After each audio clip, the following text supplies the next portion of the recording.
Welcome to RuneScape News.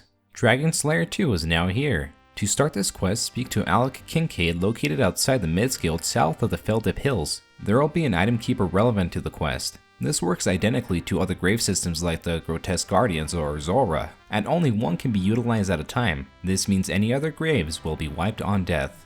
Once the quest is complete, you can expect many utilities from the Mid-Guild, such as a bank, a range and sink, a garden containing 4 magic trees, a mine containing 4 adamant rocks and 2 runite rocks, an altar, the Fountain of Myths, which can be used to recharge skill necklaces, combat bracelets, and amulets of glory. Note that this will not give you the chance of attaining an eternal glory. A portal chamber with portals to the Champions Guild, Heroes Guild, and Legends Guild. A library with lore books, and a dungeon containing various species of dragons. There is also an armory store that will sell dragon weapons and dragon metal shards.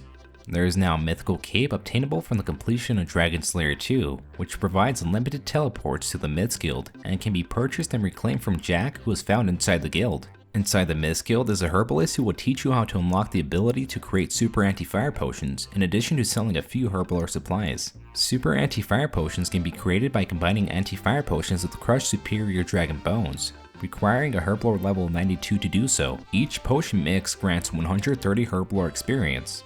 Provided you have 95 and above rune crafting, you'll be able to craft a new tradable rune known as Wrath runes. These runes are crafted via the Wrath altar located within the Myths Guild. The altar is guarded by various dragons. You will need a Wrath talisman though, which is a tradable drop obtained from adamant dragons, rune dragons, or Vorkath, the new dragon boss. These Wrath runes are used to cast surge spells that form part of the standard spellbook and offer spells from Wind Surge through Fire Surge. Wrath runes and surge spells can be used without completing the quest. Vorkath is a new high-level solo boss who's fought during Dragon Slayer 2. Upon completion of the quest, you'll be able to repeat the fight against Vorkath for a chance at some exclusive drops. Vorkath will rarely drop the Dragon Bow necklace. The necklace is tradable and requires 80 prayer to equip. When worn, it restores prayer points as bones are buried. The amount of prayer points restored will vary depending on the bone buried, with higher level bones giving more prayer points. This will use the same scaling as burying bones in the Krent Catacombs. This effect does not stack with the Krent Catacombs prayer perk, and the Bone Crusher effect will work with the necklace.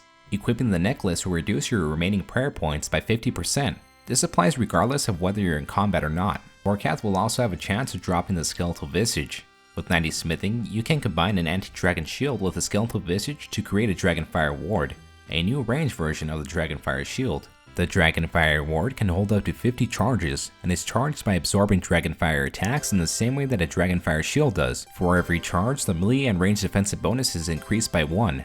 The stats shown in the image below are the stats of the ward when fully charged. The ward has the same special attack as a Dragonfire Shield does, and is discharged in the same way. Vorkath will rarely drop his head. You can take his head along with 75 mithril arrows and an Ava's accumulator to Ava and Draenor Manor to obtain Ava's Assembler, the new best in slot ranged item for the cape slot. Ava's Assembler requires 70 range to equip and can randomly gather mithril ranged items. It has an 80% chance of saving ammunition versus the 72% of the Ava's accumulator. In addition to the Assembler, Vorkath's head can be taken to the taxidermist in Canifis, who will stuff it for use in a player-owned house. It can also be reanimated as a standard ensouled dragon via the Arceus spellbook. In addition to Vorkath, Dragon Slayer 2 also introduces both adamant and rune dragons. Adamant dragons will have a chance of dropping a Dragon Metal Slice, which is used alongside a Dragon Metal Shard and a Dragon Square Shield to craft a Dragon Kite Shield. Doing this requires 75 smithing, while rune dragons have a chance of dropping a Dragon Metal Lump, which is used alongside a Dragon Metal Shard and a Dragon Chain Body to craft a Dragon Plate Body. Doing this requires 90 smithing. Both adamant and rune dragons have a chance to drop Dragon Limbs, a new tradable item that can be used to create the Dragon Crossbow. In order to create the Dragon Crossbow, you will need 78 fletching to fletch a magic stock for magic logs, which can then be used with Dragon Limbs to create a Dragon Crossbow unstrung. This can then be strung with a crossbow string to create the finished crossbow. Obtained via killing Vorkath, adamant dragons, or rune dragons, superior dragon bones are tradable and give 150 prayer experience when buried, making them the best bones in the game. However, they require a prayer level of 70 to use. Superior dragon bones can also be crushed with a pestle and mortar to create crushed dragon bones, which are a secondary ingredient in superior anti-fire potions. Dragon bolts are dropped via Vorkath, adamant dragons, and rune dragons. They drop unfinished and require 84 fletching to add feathers and complete them. Doing so will grant 12 XP per finished bolt. It is possible to add all current bolt tips minus amethyst to the finished bolts. They have the same effects as the current tip bolts, the only difference being that they have the same range strength as dragon bolts. Dragon bolts can be fired from the dragon crossbow, dragon hunter crossbow, and armadillo crossbow. Dragon bolts, unfinished, and completed dragon bolts are tradable. Use of these bolts in any form will not require the completion of the quest. Subscribe for more weekly RuneScape news videos. This has been my 29th episode of RuneScape News, January 4th, 2018. Thanks for watching.